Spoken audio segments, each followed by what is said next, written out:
네, 굿모닝 펀드 이어가도록 하겠습니다. 미국에서는 금리 동결 결정이 나왔습니다. 네. 하지만 이게 금리 인상 시점이 뒤로 미뤄진 거일 뿐이라서 앞으로도 불확실성이 상존하는 그런 장세가 이어질 텐데요. 이럴 때 눈이 가는 게 바로 좀 안정성이 높은 펀드가 아닐까 합니다. 요즘 확실히 또 돈이 몰리고 있는 그런 인기 있는 안정적인 펀드도 있다고 하는데요. 어떤 건지 함께 확인을 해보도록 하겠습니다. 오늘 굿모닝 펀드는 SK증권의 이민환 과장과 함께합니다. 안녕하세요. 네, 안녕하십니까? 네, 안녕하십니까? 반갑습니다. 네, 오늘 저희가 어떤 펀드들 또 소개를 받아야 될지 좀 얘기를 해주시죠. 네, 오늘 소개해드릴 펀드는 그 단기 국공채 펀드를 소개해드리려고 합니다. 네. 글로벌 증시 변동성이 커지고 저금리가 지속되면서 많은 분들이 안전한 투자처를 찾고 있습니다. 이런 시점에서 좀 예금 수익률보다 높으면서 안정성을 또한 겸비하고 있는 이런 상품이 단기 국공채 펀드라고 생각해서 좀 이 상품을 가지고 왔고요. 네. 또한 이 펀드 자체가 설정 당시에 500억에서 최근 2달간 5천 원 이상의 자금이 유입되는 등 좀 시장에서 선풍적인 인기를 끌고 있어서 이런 펀드가 요즘 같은 시기에 괜찮은 펀드라고 생각해서 가지고 좀 나왔습니다. 네, 아무래도 좀 변동성이 큰 시기에 사실 채권만큼 리스크가 좀 덜한 부분이 없지 않나 하는 생각이 들고 거기에다가 국채 같은 경우는 더욱더 좀 안정감을 주는 그런 느낌이 있기 때문에 아마 이쪽으로 좀 돈이 많이 몰리지 않나 하는 생각이 드는데 그러면 이제 이 단기 국공채 펀드 오늘 얘기를 해주신다고 했는데 어떤 특징들을 갖고 있나요? 네, 단기 국공채 펀드에서 먼저 간략하게 먼저 말씀을 드리고 이점을 설명을 드리면 이제 단기 국공채 펀드는 정부가 발행하는 국채와 한국은행이 발행하는 통한채, 지방자치단체가 발행하는 지방채, 공기업이 발행하는 공사채, 이제 주로 만기가 6개월에서 1년 미만인 단기 국공채에 주로 투자하는 펀드라고 보실 수가 있습니다. 네. 이점을 3가지 정도로 해서 말씀을 드리면 안정성이 좀 뛰어나다고 말씀을 드릴 수가 있습니다. 네. 국채, 지방채 및 이제 신용 등급이 높은 우량 회사채 위주의 안정성 자산으로 투자를 하다 보니까 신용 위험을 최소화해서 안정성에서 뛰어나다고 볼 수가 있고요. 두 번째로는 금리 변동에 기민한 대응이 가능합니다. 평균 잔존 만기 기간, 즉 듀레이션이 1년 미만이기 때문에 금리 변동에 따른 수익률 방어가 용이하다고 볼 수가 있고요. 네. 이제 금리가 오를 경우에는 레버리지 효과로 인해서 만기가 긴 장기채 같은 경우에는 예를 들어서 만기가 이제 2년인 채권 같은 경우에는 2배 손해가 끼쳐지고 만기가 5년인 채권 같은 경우에는 5배 효과를 손해를 이제 입게 되는데 이런 짧은 기간에 있는 채권 같은 경우에는 손해를 적게 받는 것이죠. 그리고 세 번째로는 상품 구조가 단순하다는 겁니다. 네. 금리 변동 여부에 따라서 수익률이 정해지는 구조이기 때문에 다른 펀드에 비해서 투자자들이 상품 구조를 이해하기가 쉽고 이런 특징 때문에 쉽게 수익률을 예측할 수가 있어서 수익률 관리에 용이하다고 볼 수가 있습니다. 전체적으로 안정감도 가져가면서 거기에다가 글쎄요 순발력 있게 좀 대응할 수 있는 그런 또 채권이기도 하다. 이런 부분에서 단기 국공채 펀드에 어떤 이점이 있다. 이런 부분 정리를 해주셨어요. 네, 또 아까 말씀해 주신 게 이 단기 국공채 펀드의 최근 유입액이 굉장히 많이 늘었다. 이렇게 말씀을 해주셨는데요. 수익률은 얼마나 나는지 이게 또 궁금한데요. 네. 제가 이번 시장에서 유명한 펀드 한 2개 정도를 가져왔고요. 네. 그 중에 하나가 이제 단기 국공채 투자신탁 2펀드하고 키움 단기 국공채 투자신탁 1호 이 2가지 펀드를 좀 가져왔습니다. 네. 설정액을 보시면 하나는 1조 2천 정도 되고 3개월, 6개월, 1년 수익률은 0.38, 0.87, 2.13% 정도 됩니다. 키움 같은 경우에는 6,100억 정도의 설정액이 되며 수익률은 0.35, 0.81, 2.08% 정도의 수익률을 보이고 있습니다. 네, 수익률이 아주 높은 건 아니지만 이 안정성을 추구하는 펀드치고는 괜찮다 생각이 들어요. 요즘에 가장 안정적이라고 하는 예적금 가입해도 사실 1년에 2% 수익률이 안 나오는 상황이니까 이 정도면 상당히 괜찮은 대안이 되지 않을까 싶은데 이 2가지 중에 탑픽은 어떤 걸로 보시나요? 네, 아무래도 규모도 가장 크고 그다음에 채권 쪽으로 해서 시장에서 유명한 운용사가 하나자산운용입니다. 네. 그래서 하나자산운용의 하나 단기 국공채 투자신탁 채권형 펀드로 오늘 탑픽 펀드를 좀 골라봤고요. 네.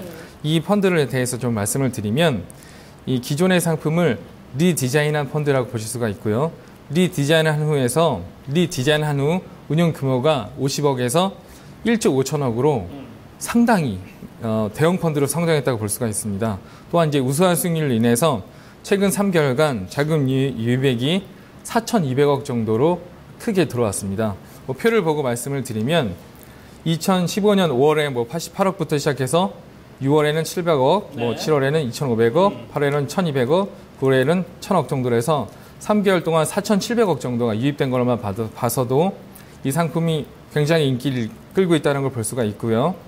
이제 투자 전략을 좀 보시면 유동성이 높은 이제 국공채의 70% 이상을 투자하다 보니까 안정적인 수익을 계속 추구할 수 있다는 것도 특징이고, 특히 이제 보유한 채권이 평균 듀레이션이 1년 미만이다 보니까 가격 변동 위험을 축소할 수가 있습니다.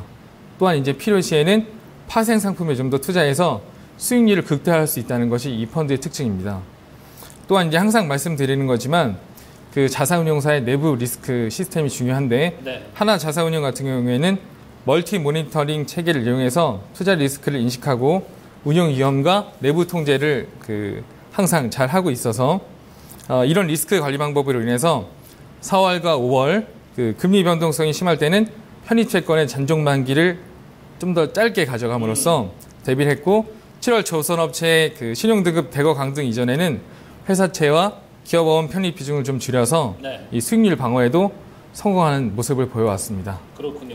어떻게 보면은 이제 뭐 여러 가지 좀 전략적으로나 아니면 어떤 단기적인 이슈에 대한 대응도 좀 잘 해오고 있는 그런 펀드다, 이렇게 볼 수 있을 것 같고, 아무래도 뭐 금리 인상에 대해서 요즘 최근에 우려감들이 상당히 높기 때문에 이런 부분에 대해서도 안정적으로 좀 가져갈 수 있을 만한 여러 가지 요소들이 있지 않나 하는 생각이 드는데, 자, 그러면 좀 세부적으로 좀 들여다보도록 하겠습니다. 뭐 운용 성과라든지 아니면 뭐 자산 구성은 또 어떻게 돼 있는지, 또 거기 또 어떤 채권들이 구성이 돼 있는지, 이런 부분도 좀 자세히 살펴보도록 하죠. 네.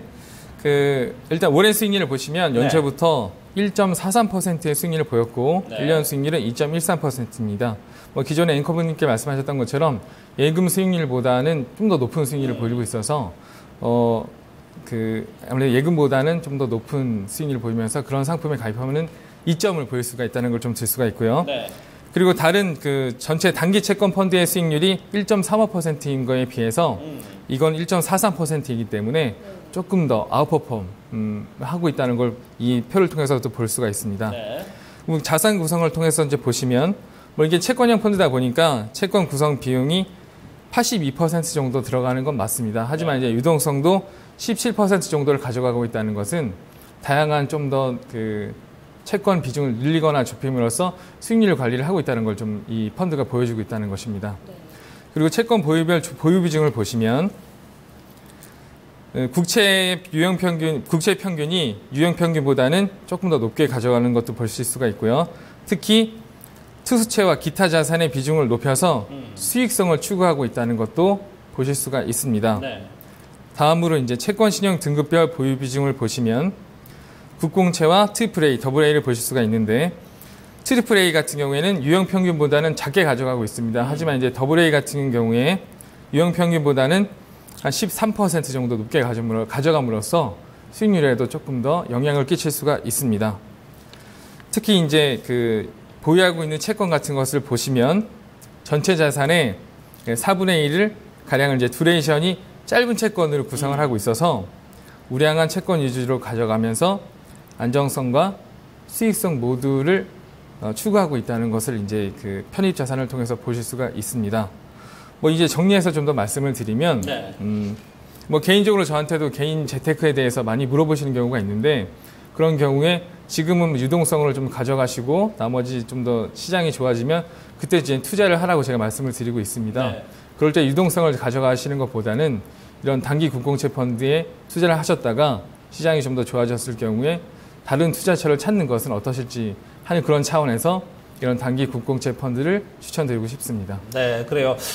개인적으로 아마 이제 펀드 하시는 분들, 이런 분들 많을 겁니다. 물론 이제 주식에 비해서 조금 더 신경도 좀 덜 쓰고 좀 안정적으로 가져가 보자 하는 의미에서 이제 투자처를 좀 찾으시는데, 그럼에도 불구하고 어떤 지수가 하루하루 좀 움직일 때마다 여기에 대해서 일희일비하시는 그런 분들 상당히 많을 것 같은데, 그럴 때는 차라리 조금 수익률이 조금 뭐 그만큼 이제 고수익은 못 갖다 주더라도 안정적으로 흐름을 넣어놓고 이렇게 좀 지켜볼 수 있는 그런 펀드를 선택하시는 게 어떨까 하는 상황에서는 오늘 탑픽 펀드로 꼽아주신 이런 단기 국공채 펀드들 한번 생각을 해보시는 것도 괜찮지 않나 하는 생각이 드네요. 자, 얘기 여기까지 듣도록 하겠습니다. 지금까지 SK증권 이민환 과장과 함께했습니다. 고맙습니다. 감사합니다. 네. 자, 이렇게 해서 토마토 모닝쇼 2부 순서 마무리 짓도록 하고요. 저희 잠시 후에 또 국내로 눈을 돌려서 3부에서 또 얘기를 나눠보도록 하겠습니다. 잠시 후에 뵙겠습니다.